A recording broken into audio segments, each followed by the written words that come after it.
Ah, on est live. Ah, est-ce qu'on est live? Okay, c'est bon. On est live. Ok, on est live, on est parti. On met le truc en full screen. Désolé, on a loupé le début de la game. On s'en excuse. Le setup est un peu particulier. Hein, vu qu'on n'a pas de clean feed, c'est toujours un peu délicat. Mais on est parti du coup. Mage contre mage. Savages en bas. Mais ça bouge, on n'en a rien à foutre. Savages contre Brian Kibler. Donc Brian Kibler qui est un très très bon joueur de Magic. Ce que nous expliquait Babal est un très grand joueur de Magic. Et Savages, du coup. Alors moi, ce qui est marrant, j'ai une anecdote avec Savages, c'est que à l'époque de la première Gamers Origin Cup, là où je l'ai rencontré, il hésitait à arrêter Hearthstone. Il disait qu'en fait, il en avait un peu marre, qu'il avait du mal parce qu'il était un... Enfin voilà, qu'au final, c'est dur de gagner sa vie en tant que joueur sur Hearthstone, sauf si tu t'appelles Firebat et que tu gagnes 100 000 $ d'un coup. Mais sinon, c'est toujours assez compliqué et il hésitait à arrêter. Et là, quand tu vois les perfs qu'il recommence à faire, enfin d'ailleurs, on le voyait beaucoup au cast, et il revient en tant que joueur et ça fait plaisir. Et puis, je sais pas s'il y a un phénomène qu'on rencontrait un petit peu sur StarCraft 2, qui était que quand t'es pro, que tu streams beaucoup, t'es beaucoup regardé, les gens commencent à connaître ton style, connaître tes decks, Ouais. et c'est de plus en plus difficile de percer. Alors qu'au final, quand t'es un petit peu inconnu, que les gens connaissent pas ton style, connaissent pas tes decks, t'es moins lisible, et c'est plus facile de venir faire des perfs. Alors qu'est-ce que t'as lu là? Je te vois complètement exploser. Écran noir, Babel était collé à la caméra. Ouais, j'ai failli la sortir, moi quand l'écran noir. En fait, je suis allé voir l'historique de Brian Kibler et le mec est un monstre en fait. Enfin, je sais pas, pour l'équivalent, il a gagné le Pro Tour Austin, Pro Tour Nolulu. Et les Pro Tours, c'est genre où il y a tous les meilleurs joueurs au monde. Ouais. Il y en a 200 ou 300. Et voilà, enfin, Ouais. voilà, enfin, j'ai déjà participé à un Pro Tour, je me suis fait sortir T2, c'est pour te dire, enfin, et j'ai joué à Magic, tu vois, j'y ai joué, enfin, les mecs sont chauds. Allez, du coup, Brian qui commence... Oh, c'est intéressant ce qu'il a fait. C'est peut-être un peu bizarre d'avoir posé son explomage avant d'aller trade 7-4-3. Il avait peut-être envie de la faire pop directement. Parce que, mine de rien, il y a toujours ce côté où tu peux te retrouver avec un auspice funeste qui te défonce ton explomage. On est Il d'accord, y a quand même peu de probabilité. Il y a peu de hein, probabilité. tu joues pas là-dessus en On est général. d'accord que c'est Brian qui lag là, enfin, c'est pas nous. Enfin, je vois, il est saccadé, il apparaît, disparaît, enfin... Ouais, là, c'est lui qui Ok, lag. d'accord. Ouais, c'est lui Ok. qui lag, c'est pas nous. Alors, une petite originalité, hein, quelque chose qu'on voit pas souvent, je pense que c'est un mage mecha pour contrer les mages mecha. Je vois contrôleur mental, je vois la petite carte qui buff Ouais. notre ami buffer pour toutes les cartes de son board. Donc c'est un setup assez intéressant, je pense qu'il est vraiment là pour contrer les autres mages mecha, comme c'est un deck qui est pas mal utilisé en ouverture. Je sais pas ce que t'en penses. Non, mais je suis assez d'accord et mine de rien, bon, ça marche moyen là, mais c'est vrai que c'est pas quelque chose de très commun. Après, la Brian a quand même déjà 2 boules de feu, il n'y a plus que 17 points de vie, il va y en avoir 12, donc potentiellement au prochain tour il a gagné. Je vois pas trop comment il pourrait s'en sortir, le pauvre Voilà, il a 5 de quoi. mana, est-ce que c'est le moment où il va décider de crash vase? Je sais pas, parce que le problème, même s'il fait crash vase, il peut pas trade grand chose avec sa 3-2 sur le board. Après, c'est très dur de savoir qu'en face, il y a 2 boules de feu en main, quoi. Il reste 3 cartes, te dire qu'il y a 2 boules de feu, dont une spare et plus une spare part. Exactement, parce qu'il a pas manqué. Hein. Ouais. Il a pas manqué de le noter, c'est Savages. Donc ça va être assez compliqué. Je pense que là, en connaissant les cartes adverses, le meilleur play, c'est Frostball Ping et de l'autre côté... Enfin, Frostball d'un côté et tu trade Ping de l'autre, de façon à pouvoir, au tour d'après, Ping celle que tu viens de choper. Mais il stat avec un crash vase. Je pense qu'il doit s'en douter, mine de rien. Il doit s'en douter, hein. Ça doit pas être évident pour lui Ouais, de ça me fait rire, définir. enfin... Je sais pas si tu vois le jeu de cartes Soulforge. Ah bah le game designer du jeu c'est Brian Kibler. D'accord. Et il vient jouer sur Hearthstone après. là je me balade, je fais Soulforge ça me dit un truc ça. Ah, le mec tranquille. Je crois que Babel a trouvé son nouveau dieu là. Non C'est, mais le mec, enfin... Je connaissais pas, c'est intéressant. Bon, mine de rien, le crash vase va quand même un minimum tempo. Il va pas prendre la sauce maintenant, hein, je pense. Alors après, est-ce que je pense que tu utilises une boule de feu là sur le crash vase, non? Tu veux la garder, ta 5-4?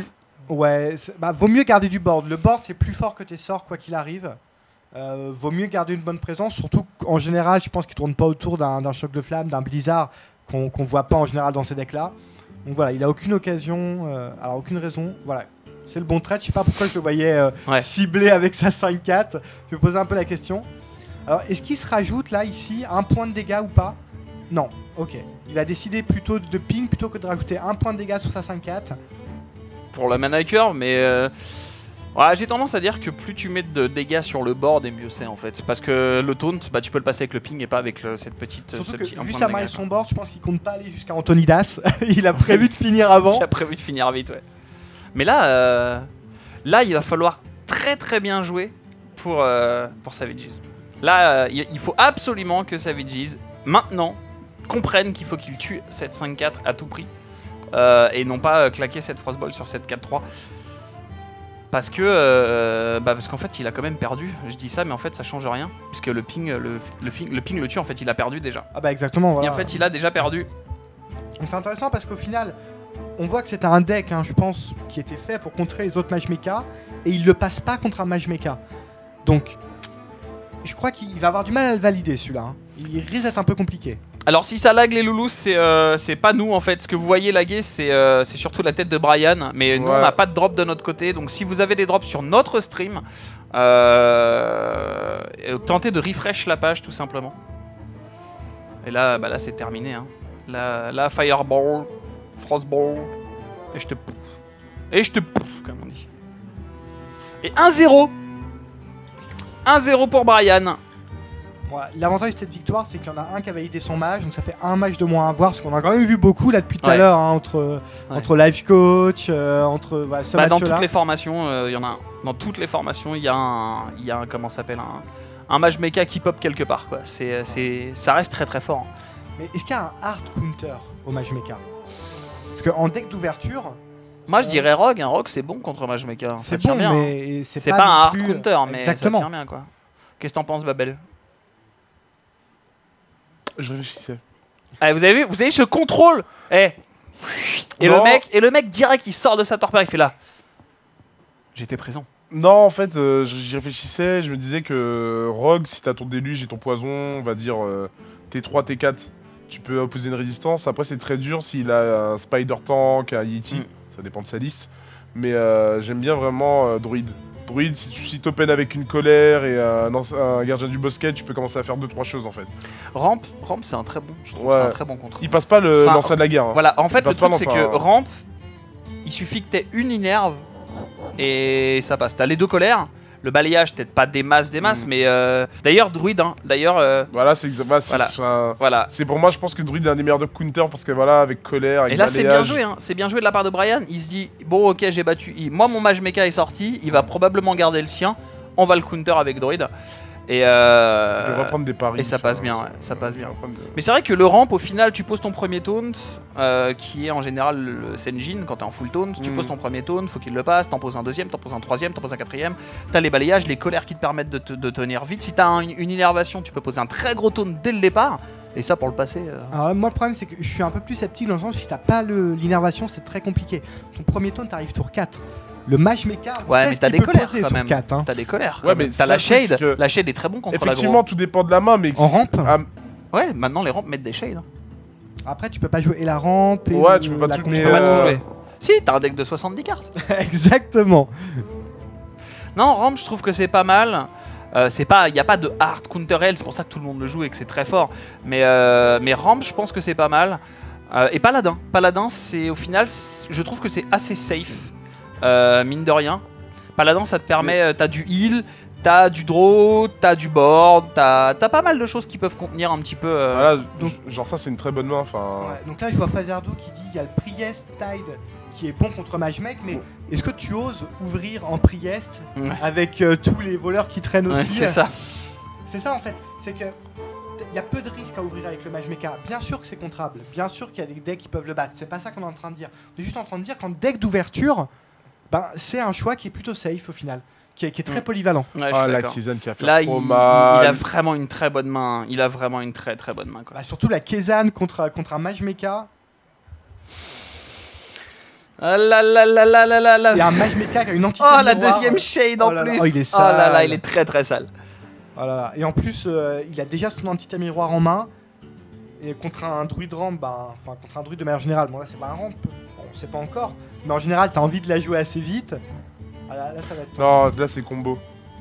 Là c'est combo si tu je sais que ce qui est assez rigolo, c'est que là, enfin genre il pourrait, là il va jouer sa deuxième shade, et tu trades pas, et au même tour tu trades et tu voles. Et là... Non, à partir du moment où il fait ça, la partie elle est finie en fait. C'est dur. Si trade... Oh. Là moi j'attaque. Ah c'est fini, voilà. Non, c'est terminé. Donc là il vient de dire... je te donne cette game, prends-moi. Il se doute pas qu'il y a la Kezan bien sûr, mais il vient d'offrir la game. Il vient d'offrir la game. Là, c'est terminé. Ça va être Trade très. Oh, mais très- non. Par contre, j'aurais trade Non, la 2-2 trade avant. d'abord. Ouais. Il veut vraiment garder ses shades pour combo en fait. Enfin, je pense pas que ce soit une bonne idée. Ah non, mais en plus, il les dévoile. Donc là, je ne comprends pas ce play là. Je vous avoue que moi, j'aurais trade la 2-2 avant pour lui faire perdre un piège. Enfin, lui faire perdre un piège, lui faire perdre un proc de piège. Et ensuite, lui piquer le piège. Là, ça aurait été très fort. Ouais. Pour gagner seulement 3 de dégâts. Allez, j'ai une question. Le piège se déclenche après les Battle Cry. Ça dépend. Donc si tu poses un Mind Control Tech et qu'il se duplique, est-ce que tu as une chance de récupérer ou est-ce que le Mind Control Tech s'active avant que le piège s'active? En fait, le piège s'active et tu récupères la bête derrière. Et en fait, parce qu'il y a un truc qui est tout simple, c'est est-ce que tu vois le sous-chef cruel? Ouais. Si le sous-chef cruel tue le scientiste Ouais. et que tu triggers un Mirror Entity, ça copie le sous-chef. Ouais. Tu vois, donc en fait, c'est vraiment bizarre. C'est-à-dire que le Battle Cry se déclenche avant, mais ça garde quand même l'effet de l'entity dans la pile, on va dire. Ouais, c'est marrant. C'est marrant parce que là, en gros, s'il l'avait fait, il rétablissait le board en fait. Il faudrait vérifier parce que là, s'il avait claqué son Mind Control Tech, il rétablissait le board à 2-2.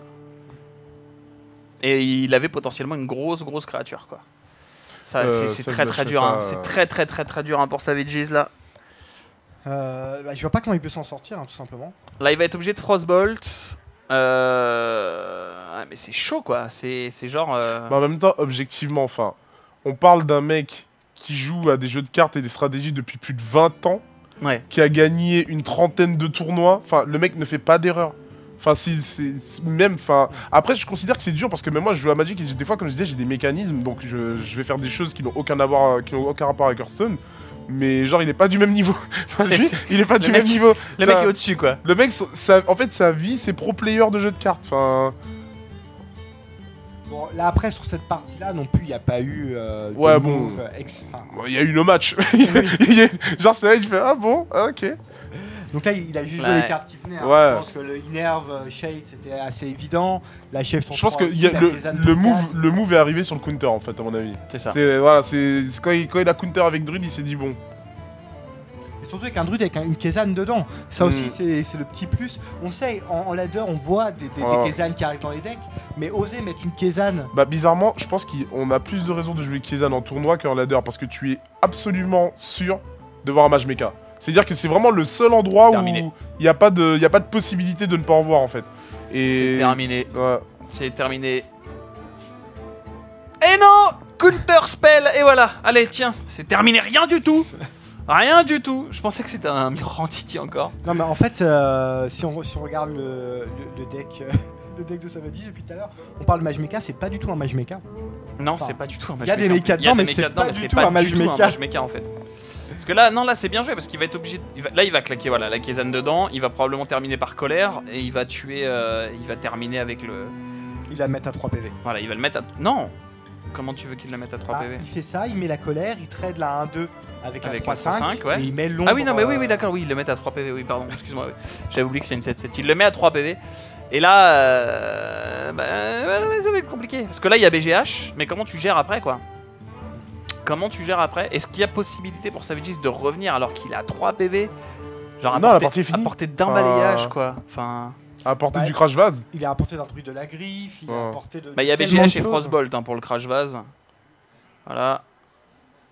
Alors, le truc, c'est qu'il ne peut pas la ping. Il va être obligé de mettre le Guardian. Mais même Parce le que s'il la ping. le Dr Boom, les bombes vont finir le travail. Enfin, Ouais, non, il est bien. Enfin, il y a très peu de chances pour qu'il puisse s'en sortir. My greetings. Ah, voilà. Ah, il attend même pas la fin, il veut pas voir ça, il veut pas voir son pantin exploser par. C'est ça. Par C'est Brian. terminé. Et du coup, 2-0. On va terminer à 20h40, les mecs. Est-ce qu'on va avoir que des fessées ce soir? 21h40. Ouais. Ça va être tendax, mais 2-0 pour Brian. Il a explosé 2 fois Savages. Mais là, c'était vraiment. Bon, il y a eu les sorties, certes, mais il lui a mis cher, quoi. Il lui a mis ultra cher. Hein. Qu'est-ce que t'en penses, Babel? Je pense que le deck de Savage n'est pas adapté au tournoi. Enfin, le deck est trop lent. Il donne, en fait, il joue sur le fait qu'il joue Mage Mecha pour faire peur à son adversaire sans lui donner d'infos. Comme on l'a vu sur la première game, il a pas non plus joué énormément de cartes. Quand il a vu Ouais. qu'il avait perdu, il a gardé beaucoup de cartes en main. Et sur la deuxième, il veut toujours jouer sur ça parce qu'il a montré le crash vase. Il a pas montré grand chose. Il a montré le portail. Mais enfin, c'est trop tard. Enfin, tu peux pas faire semblant de jouer à Mage Mecha parce qu'il faut être all-in. Parce que le mec va garder une main très early pour te gérer et quand tu vas pas sortir tes trucs, tu vas prendre du temps, bah il va garder ses menaces en main en fait, tout simplement. Ouais, non, je suis d'accord. Donc Mais ouais, non, c'est dur hein, pour ce dernier BO. Mais on aura vu beaucoup de fessées ce soir quand même. Ouais, hein. carrément. Ils voulaient qu'on finisse tôt. C'est ça. C'est ça, ils se sont Allez dit se faire on un a des resto trucs à après, faire ce et, soir. pourtant on avait life coach. Hein. Et pourtant, on avait life coach sous couette. Life coach On avait life coach sous couette. Non, mais c'est important de le dire. Non mais c'est quand même le gars, life coach. Il va à un tournoi à 25 000 $. Il sait qu'il va être streamé, qu'on va voir sa tête et il se dit je vais le faire à moitié à poil sous ma couette. C'est ça. Tout est normal. Ceci dit, moi je ferais tellement la même. Tu sais, quand je stream, les gens ils voient que là. Hein. Ils savent pas qu'en dessous ce qui se passe, s'il y a, tu vois, tu sais pas, ça se trouve, il y a ta femme, il y a des. Tu vois, tu sais pas. Mais. donc voilà. Rock contre Hunt. Alors là, je vais vous montrer ça, les loulous, parce que là, encore une fois. Alors, si c'est face, Hunt a gagné. Hein. Voilà, c'est clairement. Ah, si c'est. Y'a même pas de. C'est 80%, je crois. Le Ah ouais, ratio, hein. c'est une mise à mort quoi. C'est Enfin, ça, c'est- Et je me demande si c'est pas un face hunt parce que c'est pas une si mauvaise chose de jouer un face hunt parce que t'es quasiment sûr qu'il y a un deck contre lequel ça va passer au moins Ouais. sur les trois. Et on est en format conquest maintenant, on n'est plus dans un Ouais. format comme avant où voilà on gardait le deck avec lequel on gagnait. Là t'as besoin, il faut que ton deck contre un deck de l'adversaire. Et s'il joue pas son hunt en ouverture, il va le garder en contre. Et là il sait qu'il y a un des trois decks normalement de son adversaire qui va tomber contre. Bah, en fait, c'est vrai que. Il y a vraiment tendance, ils ont vraiment tendance à jouer par exemple Hunt en ouverture, en mid-range. Mais si tu gardes du coup un Hunt, que t'en fais un face et que tu ne le joues qu'en dernier, c'est face. Et c'est Oh là face. là. oh c'est très très dur. Alors là c'est très très dur pour Savages. Ah, ouais. Et c'est très bien joué. Il Voilà, va comme vi- tu il va disais vra- pour Brian, bah voilà, Il va vivre un cauchemar. il va vivre un cauchemar. Ah, ça Ah. va être tellement dur quoi. Donc tu disais que Savages envisageait d'arrêter, c'est ça pour, Ouais, moi, je le passer mets- au cast. Moi je l'avais donné gagnant, mais ce brain de mettre un unface et de le jouer en dernier, au final c'est bien parce que. Enfin voilà, tu sais que comme tu dis, tu sais que ça va forcément Et là, passer c'est là contre où un vous deck, voyez quoi. que c'est vraiment important le mine dans le tournoi. C'est-à-dire qu'il a totalement mine Savage. C'est-à-dire qu'il a pas mieux joué. Il a eu des sorties basiques. Mais le fait de counterpick ses packs, il a explosé juste sur ça en fait. Enfin, Là, faut voir que là, si on avait la vraie caméra de Savages, il serait en train de mourir par terre là. Genre, mais pourquoi c'est face? Ou il a sa femme. Oui, il a sa femme. Et, On sait pas. aussi, on voilà, sait pas. pour pas s'énerver justement. Mais je pense aussi que ce BO là c'est pas mal joué sur une erreur de casting de la part de Savages. Je sais pas si son deck était voilà, vraiment adapté. Ouais, c'est ce que Ouais. disait Babel. C'est. Un format tournoi en tout cas. Ouais, tout à fait, ouais. Là, je pense qu'il faut mettre jongleur. Faut pas perdre l'explosive trap gratuitement. Surtout qu'en plus, si tu réfléchis, maintenant on a la possibilité de spectate. Ça veut dire qu'il a probablement pas mal de ses adversaires dans sa fry list. Hein. Ouais. C'est une petite communauté quand même. Et donc, soit il a laissé les gens spectate et il s'est forcément entraîné avec le deck, soit il s'est mis en ne me regardez pas. Et là, son adversaire, quand il voit un deck, ben, ça fait 3 jours qu'il joue sans qu'on puisse le regarder. Dis donc, il ne cacherait pas quelque chose. Donc, à moins Après, de jouer sur le compte de Oh là quelqu'un là, d'autre. le top deck. là.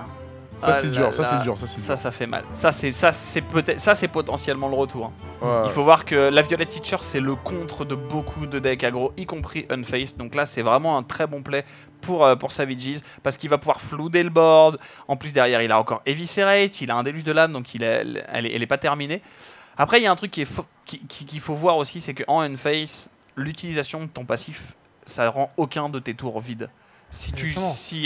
Par rapport à tous les passifs de toutes les autres classes, quand tu fais ton passif en Unface, et particulièrement dans un match-up contre Rogue, genre là par exemple, s'il ne fait que passif, le tour est pas vide, il a fait 2 points de dégâts. Et Même mine de 4, rien, c'est ce que tu cherches à Piège faire. quoi. explo. Ouais, avec Même le piège explo 4. Quoi. Alors là, il m'aurait fait tellement plaisir de jouer une Kezan. Ouais, j'avoue. Mais bon. Genre, allez, il est à moi celui-là. Bon, là, va falloir beaucoup réfléchir. Va falloir beaucoup réfléchir parce qu'il va falloir flouder le board. Tu sais que c'est un face, tu sais qu'il va y avoir des 3-1 charge, des 4-2 charge, tu sais qu'il va y avoir le juggler. Ça va être compliqué, mais c'est pas tout à fait terminé. Je pense qu'il faut aller aux dégâts en fait là. Je pense que limite tu vas claquer ton poison et tu commences à bourrer en fait. Je pense que t'as pas le choix. En effet, ici, c'est une course, hein, clairement. Parce que lui, il va pas trop regarder ton board. Il va vraiment viser tes PV, donc c'est une course. Donc c'est le premier qui inflige le maximum de dégâts. Le burst du chasseur arrive plus vite, donc théoriquement il finit plus vite, mais là il l'a bien ralenti. Ouais. Donc Je trouve qu'il a mis l'explosive trap trop tôt. Enfin, c'était pas assez rentable. Il a géré 2 bêtes, certes, mais c'était 2 dégâts en plus, alors que le tour d'après, on sait que voleur ne joue pas la Kézanne, enfin, il aurait pu partir sur un golem avec +2 sur un... Ouais, je sais pas. Mais comment il rentabilisait son tour? Comment il rentabilisait ses 4 de mana? Il faisait juste un passif? Mais non, il faisait tout simplement golem avec Sergent Grossier. À ce moment-là, soit il envoyait les 2 tokens sur le golem, donc il prenait pas 2. Ouais. Et il envoyait donc la Violet Teacher sur le sergent, donc il économisait encore des dégâts. Et tour d'après, quand il y aurait eu des spells en plus, il aurait tout simplement pu mettre là, à ce moment-là l'explosive trap. Ici, il a lancé trop tôt et enfin, je trouve qu'il a pas... On verra C'est bien. intéressant le tour que nous a fait. Alors après, voilà.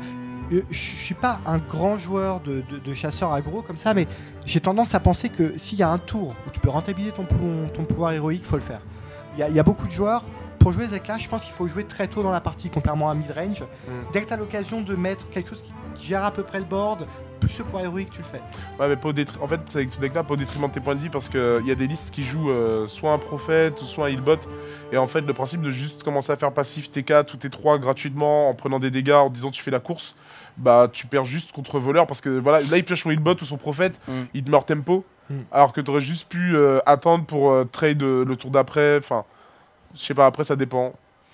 Là c'est pareil, hein, t'as plusieurs plays. Le pire des plays qu'il puisse faire, c'est de taper le double jongleur avec un abusif sergent, enfin, pour essayer de flood le board et de faire un maximum de couteaux, mais il n'y a pas vraiment d'intérêt à faire ça.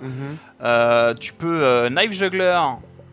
En fait, t'es obligé de tuer les deux. Il est un peu coincé, mine de rien. Le seul play qui va rentabiliser un maximum ses dégâts, ce serait golem arcanique avec passif pour mettre 6 dégâts d'un coup. Ou kill commande derrière avec, voilà, avec le passif pour aller tuer cette 3-3. Et c'est ce qu'il va faire du coup. Mais attention, hein, mine de rien, il est à 20, Savages est à 20, mais le Hunt est à 24. Et les deux ont beaucoup de dégâts dans la main. Et ça burst très vite le voleur en plus. Hein. Ouais. Il a Il pas aurait aimé avoir une oil quoi. Non, en fait, ce qui se passe, c'est que... Là, il aurait aimé avoir une huile. Une huile l'aurait mis tellement bien quoi. Il a déjà 8 dégâts au tour d'après. S'il décide de le faire, je pense que c'est le bon tour pour le faire. Parce que à 6 ou 7 ne change pas grand chose dans les drops du voleur en fait. Mais ah, ça c'est fat. Ça je pense qu'il peut le drop mat. Non, là je mettrais l'explosive trap. Mais justement, est-ce que là il va pas mettre l'explosive trap et mettre le golem avec un sergent? Parce que non, parce que s'il fait golem sergent, il faut faire passif et non explosif. Donc à ce moment-là, sur là, vaut mieux faire explosif passif. Pourquoi? Comme ça il peut pas setup oil. Et au pire, parce que s'il fait oil et il a déluge, c'est un drame. Ouais, c'est terminé. C'est un drame, C'est enfin il terminé, clean son board et il Enfin, peut... c'est pas terminé, mais ça fait très mal. Après il peut essayer de mettre l'autre jongleur et essayer de pinguer. Oh, donc là il prend le pari.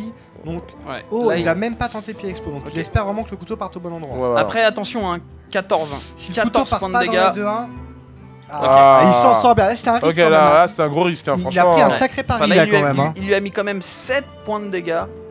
Bon, bien évidemment, tu ne sapes absolument rien. J'ai cru qu'il allait le faire avant. Ça, c'est un peu le problème de ce truc-là. Mais attention, encore une fois, là, potentiellement, il est plus qu'à 9, Savages. Parce qu'il y a le passif et l'explosive trap. Donc, il est plus qu'à 9. Mais, en main, une huile, ça fait quand même déjà énormément de dégâts. Parce qu'il va taper... Ça fait 8. ça fait 8 C'est plus... 12. Voilà, plus l'éviscération, ça fait 12. On n'est pas non plus très loin d'un one-shot. Hein. Là, normalement, tu passif. Voilà, là, normalement, tu passif. Exactement, là il n'y a pas de créature sur le board adverse, il n'y a absolument aucune raison d'aller. Oh, alors là, faut jouer très très bien. Parce que là, du coup, est-ce que tu vas pas sap? Non, parce que tu peux tout tuer. Il a peut-être peur de déclencher le deuxième explosif trap. S'il ne le fait pas, voilà, s'il va taper et qu'il va chercher son déluge de l'âme, il va comprendre absolument tout de suite que la carte que possède Brian dans sa main, c'est l'explosif trap. Exactement. Et ça, c'est très important. Voilà. Et là, il n'y a pas de secret. Et donc, il sait que la carte qui est dans la main, c'est explosif trap. Donc là, faut dag up. Faut dag up parce qu'au tour d'après, t'as le sap. Quoi qu'il arrive, t'as sap. Donc tu vas pouvoir faire 5 points de dégâts, il en manque que 2. 4. 4 plus Juste la coup de l'attaque dag. pour les deux. En espérant que... Oh, ça veut dire que s'il a pas le kill au prochain tour, Il a perdu. il a perdu. Il a perdu, Il a attention. perdu. Ça va se jouer au draw. Donc là, faut qu'il top deck, il a pas le choix. Il a une carte inutile en main, sap qui veut pas trigger. C'est mort. Le sap lui coûte la game en fait. Le sap lui coûte la game, on peut faire dans n'importe quel sens, il a pas assez de dégâts. Bah ouais, parce que en fait, quoi qu'il arrive, Soit il a 5 s'il fait d'un côté, soit il a 5 dans les deux cas, il a 5. Fallu, au lieu d'un sap, n'importe quoi. N'importe quoi. Voilà, n'importe quoi qui puisse jouer, on aurait été bon, il aurait eu 7 piles. 4, 5, 6, 7. Moi, ça va être, je crois 0. Ouais, tranquille. Je m'appelle Brian. Je prends le tarif. Mais un brain de Brian, mais enfin, honnêtement, il l'a ouvert quoi. Il l'a ouvert hein, et jusqu'au bout que ce soit sur le plateau ou hors. Il l'a ouvert hors plateau. Ouais, alors attends, en fait, il va falloir que tu m'expliques ça. C'est-à-dire qu'il a ouvert, il a ouvert Savages sur le plateau en le défonçant à chaque partie, mais il l'a aussi ouvert en dehors au niveau du mind game en lui disant bah je sais que tu vas jouer ça, donc je te réserve ça, donc je te réserve ça, donc le choix des decks était pile poil dans l'ordre en fait.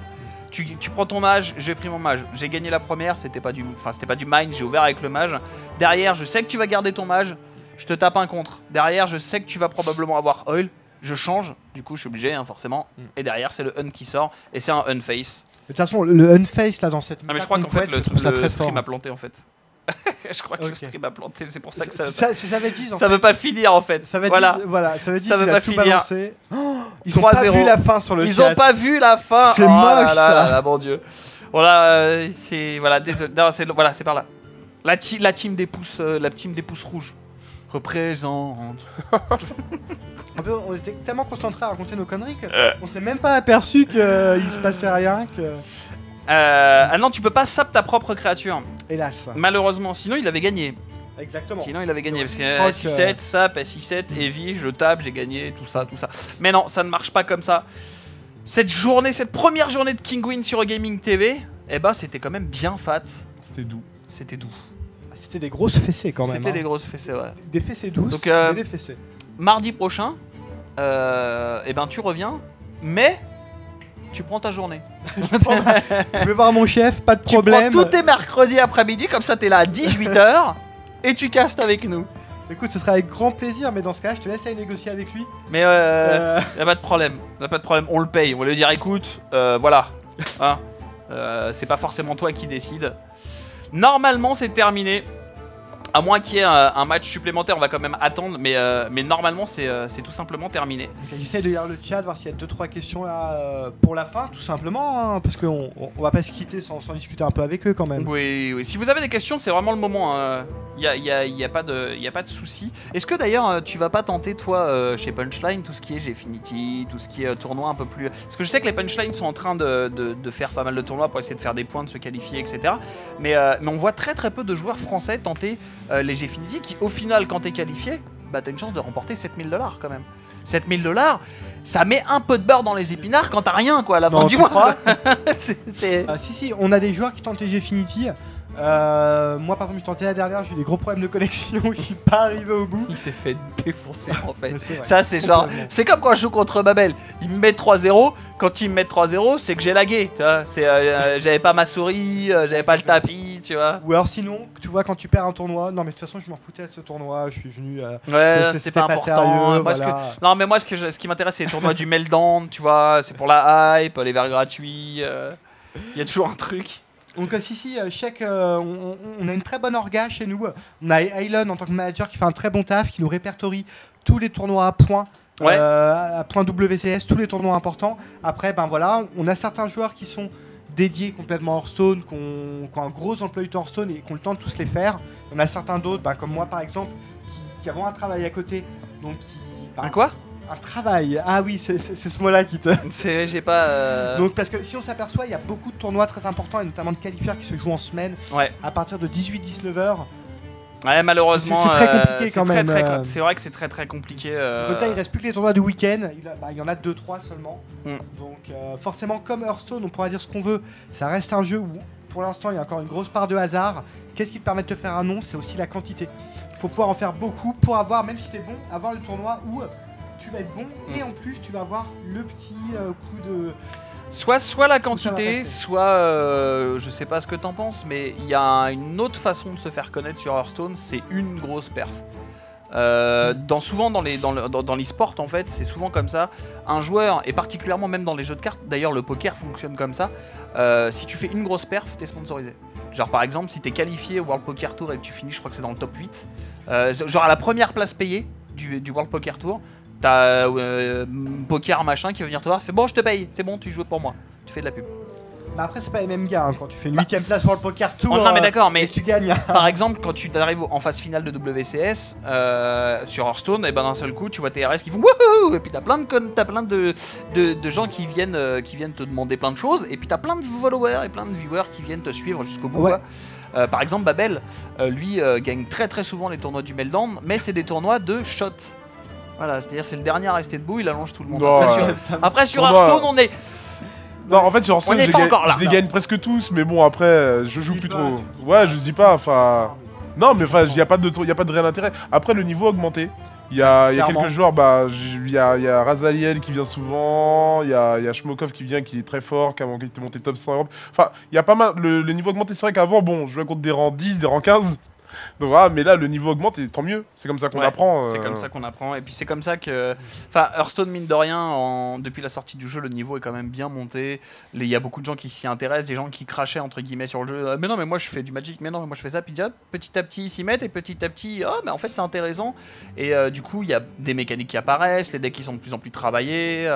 En tournoi, mine de rien, de toute la soirée qu'on a vue, je me rappelle pas réellement avoir vu un truc de RNG pur, quoi, genre un Ragnaros ou un... Tu vois, il y a le rip-hop du Pilotage Shredder, Ouais, mais ça, mais bon, à part c'est ça, il n'y a obligatoire, pas eu de random, quoi, dans les... Bah, après, ça reste un jeu de cartes. Il y a quand même le random dans les sorties. Oui. On l'a vu de la Kezan en main de départ contre le Mage Mecha qui, quand même, aide pas mal. Mhm. Les Shades aussi, Inner Shade plus Kezan derrière. Mhm. Ça, c'est quand même une sortie gagnante. Enfin, Mais après, ça c'est tous les jeux de cartes. Enfin, je veux dire, tu joues à la bataille, t'as gagné, quoi. Exactement, C'est c'est pareil. exactement la même chose. Et ça, c'est pas une critique qu'on peut reprocher au jeu.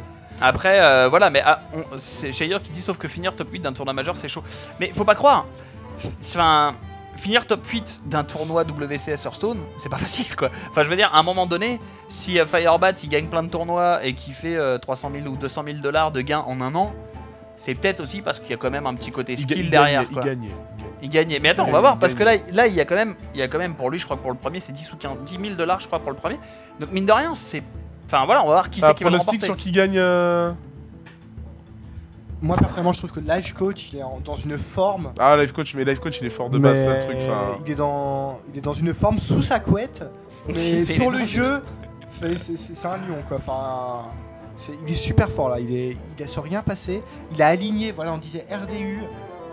Il a aligné des gros joueurs. Est-ce qu'on a l'historique des derniers matchs là, de Ouais, Life Coach ici. Là, bah pour ce truc-là, il a mis 3-0 RDU sur cette cup. Et d'ailleurs, là, il a gagné 3-0 encore. Hmm. Donc en fait, là, le Life Coach, je vais vous montrer ça. Life Coach passe premier de son groupe, tout simplement. Mais je crois qu'également, il est actuellement premier au ladder Gosu Cup. Oui, si je dis pas de bêtises, oui. Récemment, là, je crois Ouais, qu'il non, a mais il est aligné très, très 6 fort. ou 7 joueurs. Là. Ouais, il est très Il est très fort. sur ses derniers matchs, il est à quelque chose comme plus de 80% de win en tournoi, ce qui est juste énorme à ce niveau-là de jeu. Hmm.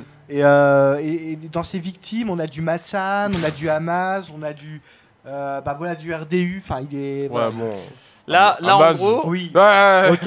Là, en Ouais. gros, si, Non, par si contre, on oui, regarde, RDU, c'est chaud quand même. Hamas a pris 0-3, mais on regarde là, si on regarde Life Coach, il va passer forcément premier de son groupe, parce que c'est le seul de son groupe, du coup, à avoir remis un 3-0. Kaldi, il a pris 3-0, je crois. Kaldi tout à l'heure contre. Kaldi a joué contre Il a qui joué contre. Kaldi, c'est celui qui ressemble à Orange. Ouais, Donc Kaldi, celui qui a joué- pleuré tout le temps. Je crois qu'il a pris 3-0. Bah, c'est contre Life Coach. Ouais. Ouais, c'est contre Life Coach. Ouais, parce que le Orange a joué contre Trump. Orange, ouais, donc il a joué contre Life Coach et il a pris 3-0. Et voilà, en fait, tu vois, c'est ce que je disais, c'est que c'est pas un round. C'est pas un round suisse, c'est un round robin.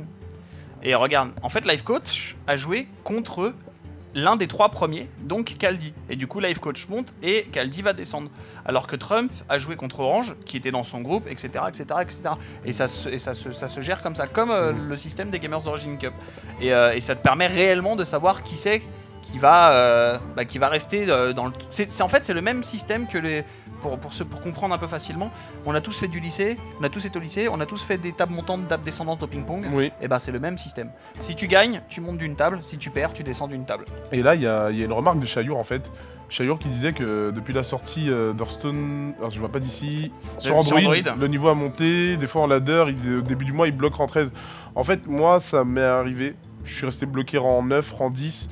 Et là, je suis enfin débloqué. Ce que je voulais dire, c'est pas que le niveau augmente. C'est que vu qu'il y a plus de joueurs, il y a plus d'aléatoires, il y a surtout des decks que tu ne peux pas prévoir. C'est-à-dire que des fois, c'est-à-dire qu'on arrive avec des listes types qu'on voit souvent du rang 5 au rang 1. Et quand t'es bloqué rang 10, mec, bah, bienvenue en enfer. C'est ça. Ah, bienvenue, franchement, passer le rang 10, du rang 10 au rang 5, c'est n'importe quoi. Et tout à l'heure, bah, on l'a fait hier en fait. Ouais, on l'a fait hier et sur un chaman, ouais. alors que c'est pas la classe de prédilection pour grimper, je trouve, quoi, en ladder. Il y a que des chamans maintenant d'ailleurs. Il paraît qu'il y a que des chamans. Ouais. Donc je vais le ressortir à voir. Ou un En petit tout cas, Crescent. En tout cas, c'était bien cool. Nous, on va vous laisser là. Oui. Hein, on va vous laisser là. Il est bientôt 10h. On finit avec 1h30 d'avance. Donc, ce qu'on va faire, c'est que comme on est obligé de respecter le planning, Punisher et moi, on va se barrer. Non, Babel et moi, on va se barrer. Et Pupu va faire une danse. Exactement. Voilà. Va faire une danse comme ça pendant 1h30. Un twerk pendant 1h30. Pendant 1h30, ça va me faire les bras. Voilà, un twerk pendant 1h30 sur ce coussin Hearthstone. Magnifique. Voilà, et après, on le donnera à Tude avec toutes les odeurs et tout. Ça va être génial. Donc voilà, mais 1h30, qu'est-ce qu'ils vont faire pendant 1h30? Qu'est-ce qu'on leur a Bah là, préparé on va lancer tout simplement les rediffusions de cette cup là, jusqu'à pour ceux qui sont arrivés en retard, que vous puissiez voir ce qui s'est passé bien évidemment. Du coup, on se retrouvera sur la chaîne Hearthstone demain pour du ladder en premier. Ensuite, c'est du ladder punchline en premier. Ensuite, il y a King of Hearthstone avec Tude et Mamie Twink. Donc Deck War qui reprend une autre compétition. Ensuite, il y a la Punchline Academy. Et jeudi et vendredi surtout, on a les Gfinity, les Spring Master 1, les finales qui vont envoyer du lourd. Donc soyez présents, soyez là. Pensez à follow la chaîne, c'est très important. Je te laisse le mot de la fin. C'est à moi de donner le mot de la fin. Et après, Babel, il le remettra un derrière. Non, je suis là tous les jours. Merci en tout cas de nous avoir suivis. Non, un mot s'il te plaît. Un mot. Life coach. Life coach. Oh, corde. Allez, bisous tout le monde, ciao ciao. Bonne soirée, au revoir.